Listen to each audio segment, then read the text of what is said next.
Welcome to today's edition of the Rush Limbaugh Show podcast. Very sophisticated filters that take care of all of that. Also, a program note reminder, the Vice President, Mike Pence, will be appearing on the program today at 1:45 p.m. Eastern, an hour and 40 minutes or so, roughly, from now.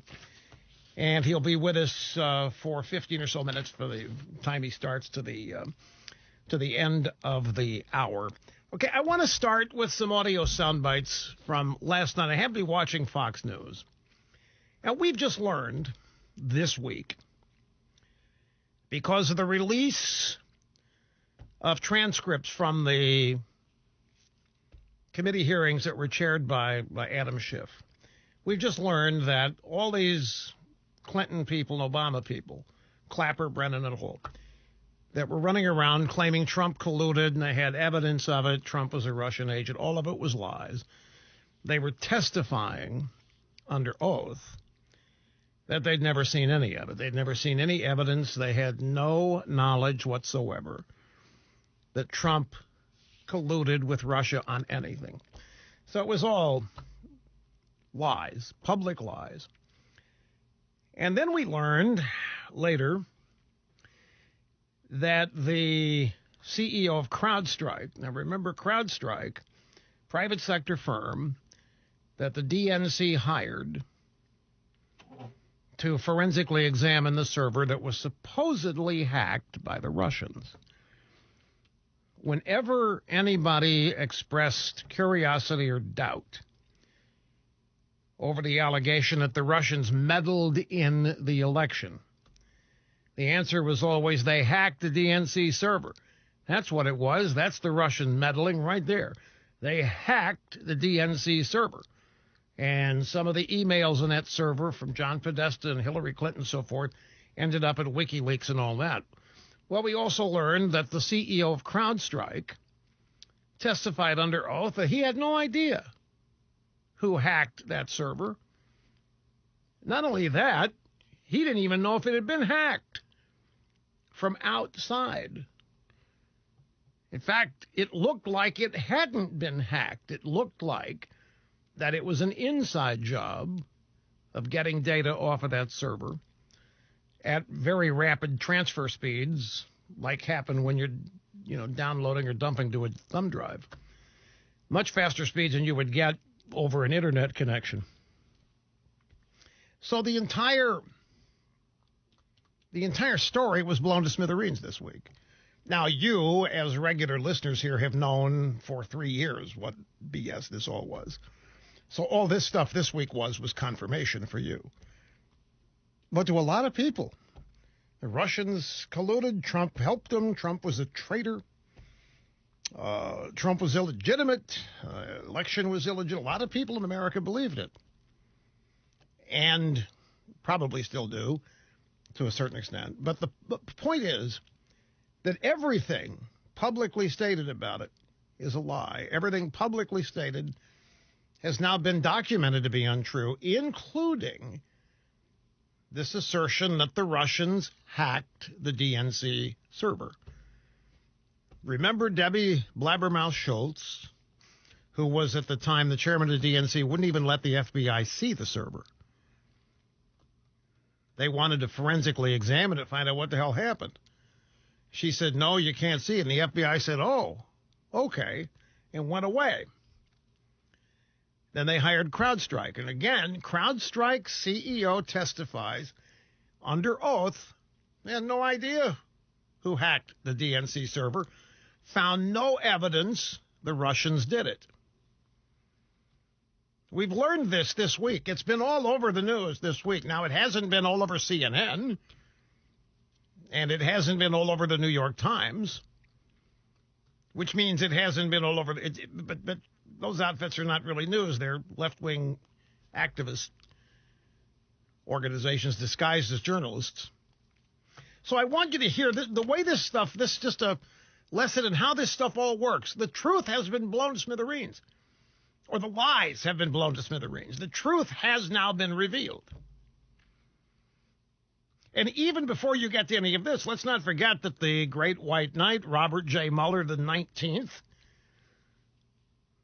the guy that was going to find evidence that Trump had done all this dirty stuff with the Russians, said, nah. After 2 years of a bogus investigation, it was unnecessary. Nope, can't find anything. It was an attempted coup. But I want to show you, with a couple of sound bites, how this stuff nevertheless gets perpetuated. Marie Harf was on Fox last night with Martha McCallum. I got 2 bites. Here's the first question. I watched this and I was screaming to TV. I got hold of Cookie. I said, I want these 2 bites. This is just livid. It made me livid. Marie Harf. She was in the State Department during the Obama administration. So the question, there was a lot of shock. There was a lot of surprise that Hillary Clinton had indeed lost the election, that Donald Trump was elected. Was there concern, Ms. Harf, that the Russia policy was going to be changed dramatically under the Trump administration? The question is, were you all in the Obama outgoing administration worried that the Russians were going to co-opt the Trump administration? For months, we had seen a hostile foreign country, the Russians, interfere in our election. They stole emails. They hacked into servers. Stop. They did no such thing. We learned this week they did no such thing. And there she is, either purposefully lying or ignorantly continuing with the narrative that they have established. For months, we had seen a hostile foreign country, the Russians, interfere in our... Nope. No. There still isn't any evidence that they did anything above and beyond what they normally do. The Russians had not one iota's impact on the outcome of the election. Not one. We don't even know that it was the Russians who hacked the server. And yet, here she, cue that back up to the top. Here she is saying, they stole emails, they hacked into servers. Here, listen to the whole bite. And I'll try to shut up during the whole thing, but it's really hard. For months, we had seen a hostile foreign country, the Russians, interfere in our election. They stole emails, they hacked into servers, they put them out at politically convenient times. And so we had seen months and months of this, and we were very disturbed by it. You saw intelligence information coming in that showed that there had possibly been some Americans who had been in contact with them, possibly in coordination with them. And so the counterintelligence investigation that was done at the time was not about Russia policy. It wasn't about the fact that Hillary Clinton lost. It was about the fact that we were a country under attack, and there were real concerns and real evidence that there were possibly some Americans who had been helping them. Folks, I'm telling you, there's not a syllable of that is true. Now, her claim here, what the purpose of the counterintelligence investigation was, we were a country under attack, real concerns, real evidence that there were some Americans who had been helping. There isn't any evidence that anybody, particularly the Trump administration, had been helping the Russians. If anybody had been working with the Russians, it was Democrats from the Hillary campaign. But this is just a classic illustration of how a false narrative and a series of lies get established, and they continue despite being blown to smithereens. Everything this woman said in this soundbite is demonstrably false, is nowhere close to being true. Intelligence information coming in that showed there had possibly been some Americans who had been in contact with the Russians, maybe coordinated. Well, they tried to make that stick with people like George Papadopoulos, but it was all made up. All this was an investigation hoping to be able to create a crime. They wanted to be able to create a crime. The FBI and whoever else, Brennan and Clapper, who were trying to sustain this. Now, again, I don't know Marie Harf. I don't know whether she literally believes this or is she knowingly lying. It could go either way. There's one more question she was asked. Well, unfortunately, Marie, they didn't have any evidence that any Americans were helping the Russians. There was months of Russian interference going on. If Obama was so concerned about what he saw, why did he wait till after the election to slap these sanctions on the Russians? We certainly raised it privately with the Russians while it was happening. President Obama has said that, so has John Brennan and others. But we were very concerned that if we publicly slapped the Russians while it was going on in an aggressive way, that they would actually take further steps. And I should point out that before the election, we did announce that we had determined that the Russians had done some of the hacking. We did put a lot of the information out there. But the fact remains that there was some evidence, right? We talked about Michael Flynn a lot. Stop it. Now you get into Flynn. Now you're totally lying. There's no evidence, Marie. There never has been any evidence. The only question is, are you this dupable, or are you in on the conspiracy to spread this caca? I mean, it just gets worse and worse and worse, but I'm only pointing this out to illustrate how no matter what truth is revealed, no matter what set of lies is exposed as fraud, they still live on. And this is why I say I don't think you should ever believe these people. I think the odds are, whenever you're reading in New York Times or see Marie Harf say something, the default reaction ought to be not to believe it. Let's go back. She's talking about Obama slapping sanctions on the Russians, talking to the Russians. We certainly did tell the Russians to stop it. This is when Obama said he got hold of Putin and said, you better stop it. You better stop it right now. But here's the truth of the matter. This is Obama, October 18th, 2016. It's before the election. And he's in the Rose Garden with the Italian Prime Minister, joint press conference. And a Reuters correspondent said, Donald Trump is telling his supporters the election's rigged. He's asking them to monitor certain areas on Election Day. How concerned are you, oh deity? How concerned are you about the potential for violence? And what about after Election Day? Are you worried the results of the election may be distrusted? Are you worried the Russians are going to affect the outcome? There is no serious person out there who would suggest somehow that you could even rig America's elections, in part because they're so decentralized and the numbers of votes involved. There's no evidence that that has happened in the past or that there are instances in which that will happen this time. Well, there came the truth. That was October 18th, 2016. And in that instance, Obama's right. The election is too fractured. It's 50 state elections. Then you break the states down to precincts and districts. There's literally no way a presidential election could be rigged in the sense that they tried to make it look like it could by hacking the Democrat National Committee server and putting out a bunch of unfavorable emails written by Podesta and Hillary Clinton. So this remains a big bugaboo to me, folks. I think it remains the biggest scandal in American history, and it's still alive. It's still alive in the way we are being forced to deal with this coronavirus pandemic. And so whatever I can do to inform, educate as many people as possible to the ways and the techniques and the attempts that the left and the Democrat Party make, the better people will be informed to resist. It's frustrating as it can be to me, and I'm not so naive that I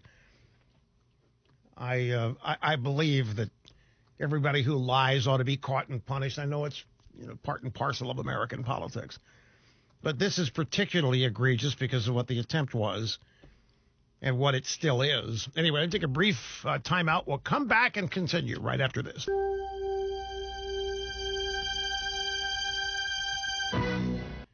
He's saying that they're going to interfere in the 2020 election. They're mad. They're ticked off. The Chi-Coms are threatening to meddle in the upcoming U.S. presidential election, as retribution for a flurry of American lawsuits seeking to hold the Chi-Coms accountable for the spread of the coronavirus. The Chi-Com Communist Party, quote, won't just strike back symbolically. We will impose countermeasures that will make Americans feel pain. This, according to the Global Times, it's a Chi-Com newspaper run by the regime. Every Chi-Com newspaper is run by the regime. The threats come as outrage grows over China's handling of the coronavirus outbreak and the subsequent global spread of the virus. Now, what? The Chi-Coms try to interfere in our affairs every day. The Chi-Coms are trying to hack the Pentagon's servers. They're trying to hack the NSA. The Chi-Coms are trying to get everything we do. We try to do the same to them. So the Chi-Coms coming along and threatening to interfere in the election is classic. It is setting up the American media as a bunch of fall guys. It is reaching out to certain percentage of the American people who believe the Russians interfered. The Chi-Coms want in on this. The Chi-Coms are sitting there. They think the Russians are a bunch of pikers when it comes to computer hackery. And they're jealous the Russians are getting all this credit for hacking into our elections.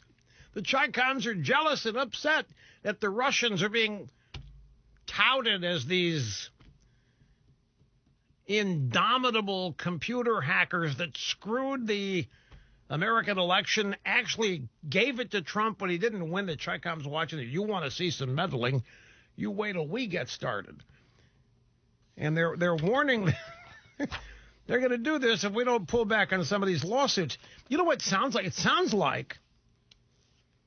a lot like a bunch of blue state governors telling non-essential businesses that if they try to reopen, they're going to be crushed, which is exactly what is happening. A bunch of blue state governors are telling people in their states that if they violate any of these orders, that they're going to get crushed. Their business licenses will be pulled. Democrat judges might put you in jail if you don't do as instructed by the blue state governors. It's what leftists do, whether they're in China, whether they're in Russia, whether they're in Washington, California. They don't collaborate, they annihilate. They don't lift people up, they flatten you. We'll be back. Texas, this is Jeff. Jeff, I'm glad you called, sir, and welcome. Thank you, Rush. I just want to say thank you. It's a real honor to speak with you. You're in our hearts and prayers, and just thanks for everything you do. Thank you, sir. Very much. This morning, you've talked about Marie Harf and some of the things that she was spewing out yesterday evening, and I just happened to notice she's on the noon show with Harris Faulkner, kind of spewing the same stuff again. And wait a minute. How in the hell can you watch that show when this show is on at the same time? Well, I was going to the kitchen to get something to eat, and I happened to see it. Okay. I got it. I listen to you religiously, but I do keep Fox on. I'm just kidding. I know. Television's always on in the background. If you've got Fox on in this show, I guarantee you the volume is up on this show, and you're just watching Fox silently. I guarantee it. I know how this works. Watching TV is passive viewing. Well, I happened to see her, and you just previously had mentioned her name, and I saw her, so I turned it up and heard the exact same thing. And I just wanted to express my frustration. It just seems anymore like Fox is really the last source out there that we can go to. One American News isn't bad, but, it's just getting frustrating to see them drifting farther and farther to the left. And, I get fair and balanced, but I'm just frustrated, and I just wanted to express that. I'm sure there's others out there that are feeling the same way, and I'm just wondering what your view is. That there's not a whole lot you're going to be able to do about it. True, Marie Harf is on Fox, and she lies through her teeth. She was telling these Russian lies even after the truth had come out last week and early this week. Fox has made a decision that they're going to have voices from across the political spectrum. And whatever they say, it's the First Amendment, it's freedom of speech. It's going to be up to the viewer to weed through it, make their minds up what they want to believe and what not. Fox is simply presenting all options. The difference is that you won't find a Marie Harf equivalent on CNN or MSNBC. You will not find a conservative comment. Not that it would make you watch CNN or MSNBC anyway. But you know how it is with conservatives. They think they have to go way out of their way to prove they're not biased and that they're not racist, sexist, bigot, homophobes, and all that rot. And so they bring in people like Donna Brazile and Marie Harf and what have you to otherwise pollute and corrupt those shows. And there's nothing that's going to change it. It's an operating strategy, operating policy at the management, upper levels of management at Fox. Jeff, I'm glad you called. Thanks much. Jerry in Atlanta, great to have you, sir. Hello, you're on Open Line Friday, and you're up next. Thanks, Rush. I appreciate all you do. Hey, I want to paraphrase a comment or something I read about 20 years ago and just hear your thoughts if you think it applies today. And that is, the comment was, science is great, but scientists are dangerous. And they're human, and sometimes they'll act like a cheap defense lawyer rather than a pure speaker and seeker of the truth. And it just made me think, and I was just kind of curious if you thought that maybe applied today. So what is the question you're asking me specifically? In terms of, and I don't want to say like Dr. Fauci this, but when studying this coronavirus, there are facts, there are inferences that you can make analogies to other viruses, and then there are opinions. And those are the only three things out there. And I think we're hearing a lot of opinions that are being taken as facts. And I just was kind of curious if you thought maybe they're not saying and stressing out that, hey, these are the facts versus this is my opinion or this is my thought on what might happen. Well, that makes sense. No, but let me answer it anyway. The best way to understand science today is that it has been corrupted by the left. The left has pretty much corrupted everything it's touched, purposefully. It's not just happened because a bunch of people who are liberals decided to go into quote-unquote science.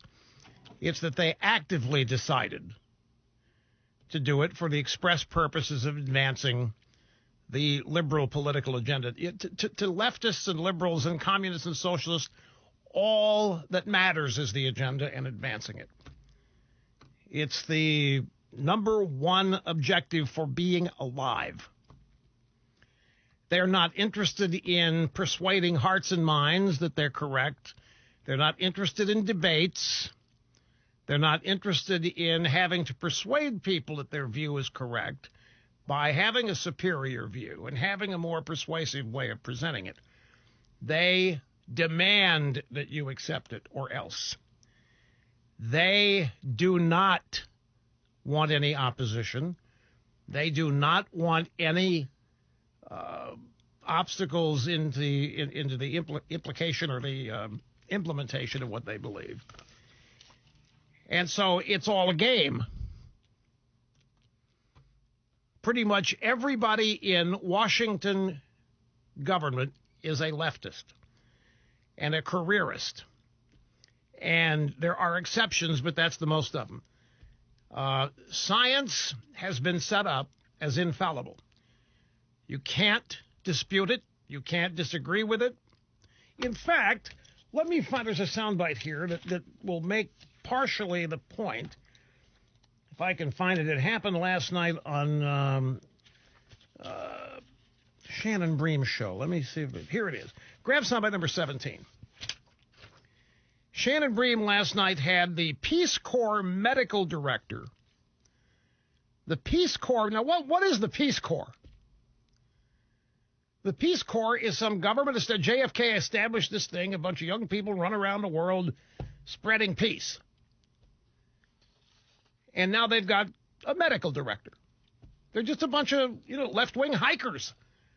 They go hike in Africa. They go hike in India. They go hike. And they run into people. They spread peace. They wear khaki shorts. They run around with backpacks. They're hikers. And it's called a Peace Corps. So that you think the work is wonderful and good and you cannot object to it. Now they've got a medical director. So last night, Shannon Bream is talking to the medical director for the Peace Corps about my comments on the guidelines that have been set up for reopening the economy and how they keep moving. They keep moving the goalposts on us. And here is how that soundbite sounded. I want to play a little bit of what Rush Limbaugh had to say about this today, about how people are feeling like the goalposts keep moving. Here's what he said. So we had to flatten the curve and follow the data of flawed models. We need more testing, so we got more testing. It's not enough. We need even more. Now that's not enough. We need antibodies. Oh, that doesn't mean anything anymore. Now we need a vaccine. There may never be a vaccine. All right, doctor, I know that you want to keep us safe, but you can hear the frustration in his voice. I certainly could. I love Rush. He's the best conservative journalist probably ever. I looked today on his bio. I can't find out where he went to medical school. Not sure he has a medical degree. And the goalposts haven't moved, Shannon. What we've done is we've learned a lot more about the disease. So you see, I am immediately disqualified for having any kind of opinion about what he later acknowledges is true. The goalposts are moving. But I don't have a medical degree. I don't wear a lab coat. I don't have any kind of health expertise on my resume. Look at this. There's a Rose Garden ceremony right now, and Dr. Fauci standing behind Trump for the first time wearing a mask. I know where the media jumped on it, but the mask is a symbol of fear. They're using the mask as a symbol of fear, and now Dr. Fauci, the world's foremost authority, obviously he's got to be scared. It's got to be worse than Dr. Fauci thought. He's wearing a mask. That's the message conveyed by the phone. Anyway, my point is, they're moving the goalposts. They're doing everything they can in the blue states to keep this economy shut down. I pointed out it's immediately disqualified because I didn't go to medical school. I'm just, folks, look, try to make this as simple as I can. When it comes to science in climate change, science everywhere has been corrupted. Every government institution has been hijacked over the years. It didn't just happen yesterday. It's been going on my whole life. To the point now that the administrative state exists to thwart personal liberty and freedom and conservatism and advance the notions of gigantic big government and authoritarian control that conveys. And they have taken over field like science, where you can't dispute it. You can't dispute what Dr. Fauci says. You don't have a medical degree. And even if you did, you wouldn't be allowed to dispute Dr. Fauci. But he's not alone. I mean, you can't dispute the climate change. A consensus of scientists. A consensus of science. Right there. You can't disagree. Or if you do, nobody should listen to you because you're a plebe. Well, there's no consensus in science. It's not up to a vote. So again, it's just something to be originally, inherently doubtful and suspicious of when a bunch of government scientists or government anything tell you things. Don't believe it at first. Wait for it to be confirmed or true, because I'll guarantee you all it's about is advancing the liberal Democrat, what is now socialist, agenda.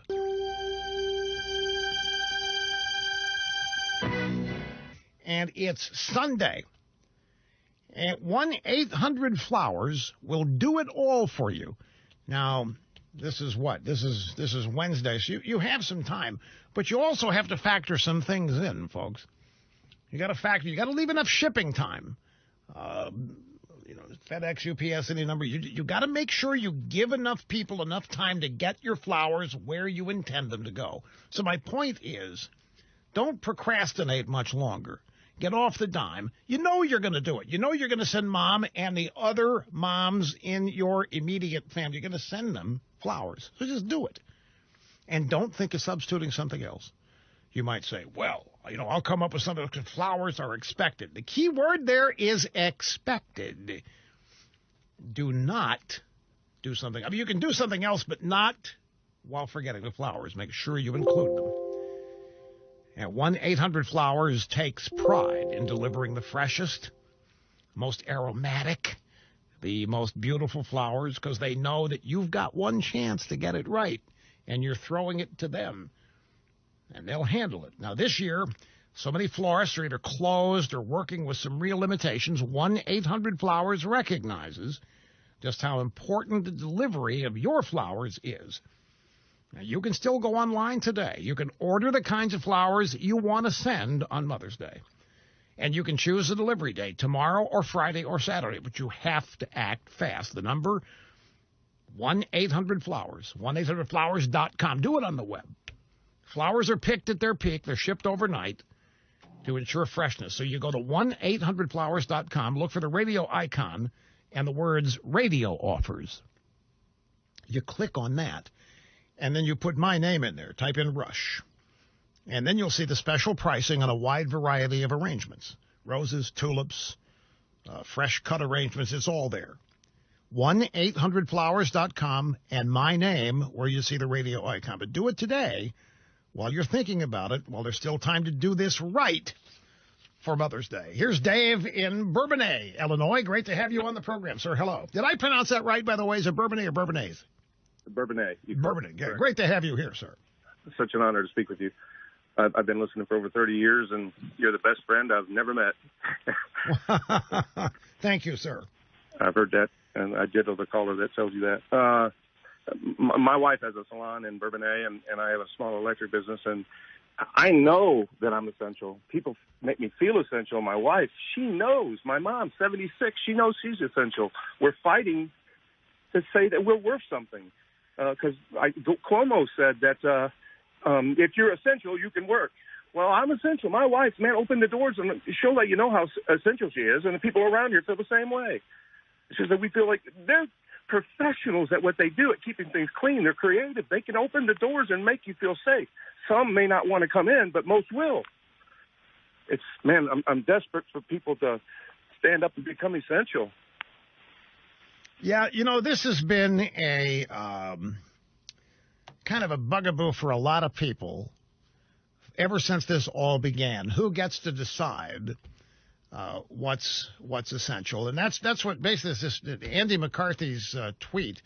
It's not the government's job is to secure your liberty and freedom to act out the way you wish. It is not their job to tell you whether you're essential or not, and you don't have to prove it to them. And it's just look, it's a control mechanism, which is something that a lot of these people are having way too much fun exercising.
Chào tất cả mọi người, hôm nay mình sẽ qua cho mọi người một đoạn video nói về một loại cây xương rồng đây nha mọi người. Xương rồng thì có rất là nhiều loại xương rồng nha mọi người. Xương rồng có gai lộc, mình nhầm, xương rồng không có bông và xương rồng có bông nha mọi người. Thì cây xương rồng này nó sẽ có bông nha mọi người. Cây xương rồng này rất là to nha mọi người. Đây xương rồng của mình, và xương rồng thì rất là nhiều loại và mình có nhiều nhà rất là cần thiết, khi là chẳng hạn như là những nhà bán quán nha mọi người, hay là nhà mình, hay là những nhà mà nào mà cần có phải cho những người mà mới sinh về nha mọi người, thì mình có thường lấy cái xương rồng có thể treo vào ngõ nha mọi người. Mình thì không hiểu ý nghĩa, nhưng mà rất là có lợi nha mọi người. Và cây xương rồng này rất là dễ sống nha mọi người. Cây xương rồng thì có nhiều loại lắm mọi người. Xương rồng thì có loại làm cảnh nha mọi người, có loại thì mình trồng ngoài đất hoặc là trong chậu mình để trên những cái bàn, trên bàn học cũng có nha mọi người. Đây là cây xương rồng mình trồng ngoài đất nha mọi người, bởi vì cây xương rồng này rất là to nha mọi người. Thì cây xương rồng này thì rất là to, mà xương rồng thì có thể rất là có nhiều tác dụng nha mọi người. Cây gai này có thể mình đem đi xông nha mọi người, và mình có thể là mình cắt vô, mình để vô những cửa buồng mà những nhà mẹ nào có em bé này mọi người, mình có thể áp dụng của những người xưa mọi người, rất là tốt nha mọi người. Và cây xương rồng này là mình thường để ở những người bán tiệm hớt tóc, tiệm cà phê và những tiệm bán quán nha mọi người, rất là có ích cho những người đó nha mọi người, cho những cái tiệm đó nha mọi người, rất là tốt. Và cây xương rồng này là mình trồng nhỏ mình thì thường trồng ở trước ngõ nè mọi người, ở ngoài ngõ mọi người, rất là tốt nha mọi người.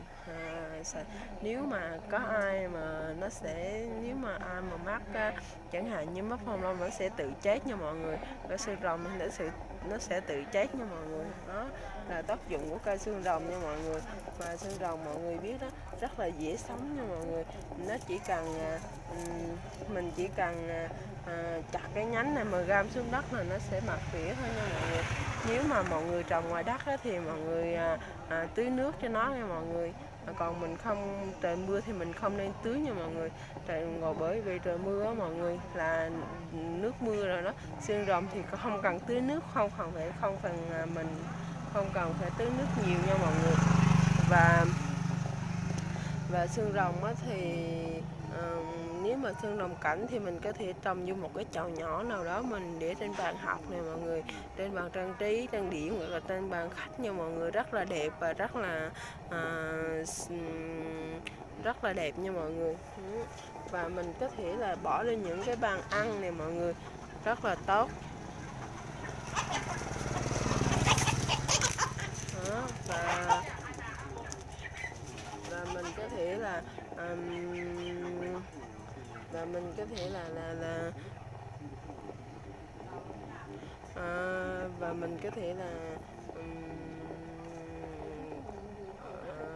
thể là trồng ở trong chậu và ngoài đất nha mọi người.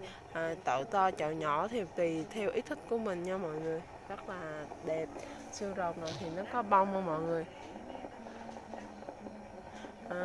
Xương rồng này có bông nha mọi người. Bông của nó là màu trắng, nhưng mà hình như là nó đã rụng rồi mọi người. Đây nè mọi người, đây là bông của nó nha mọi người. Đó, đây mọi người. Cái tì nhỏ là bông của nó nha mọi người. Bông của nó rất là đẹp nha mọi người. Và bông, trồng xương rồng thì rất là ý nghĩa, nhưng mà mọi người nên lưu ý nha mọi người, nhà nào mà có em bé thì hãy trồng xương rồng xa tay bàn tay, và không nên trồng trong nhà luôn nha mọi người, không nên trồng trong chậu luôn nha mọi người. Đây là những cái gai của nó này mọi người, rất là độc và đau nha mọi người, rất là nhậu nữa nha mọi người. Nên là lưu ý là nhà nào có em bé hay là có bất cứ trẻ nhỏ nào thì mình nên tránh xa ra nha mọi người. Và thường đó là mình tưới nước cho nó, trời nắng thì mình tưới nước 1 ngày 2 lần thôi nha mọi người, trời mưa thì mình đừng tưới nha mọi người, trời mưa thì nó sẽ không cần nước nha mọi người. Cây này thì mình không cần chăm sóc nhiều nha mọi người, chỉ cần tưới nước cho nó là được thôi nha mọi người. Mình chỉ trồng này thì mình chỉ trồng cho đẹp và trồng để làm cảnh thôi nha mọi người, chứ không có tác dụng gì đâu nha mọi người. Còn xin chào tạm hẹn gặp mọi người video tiếp theo nha mọi người.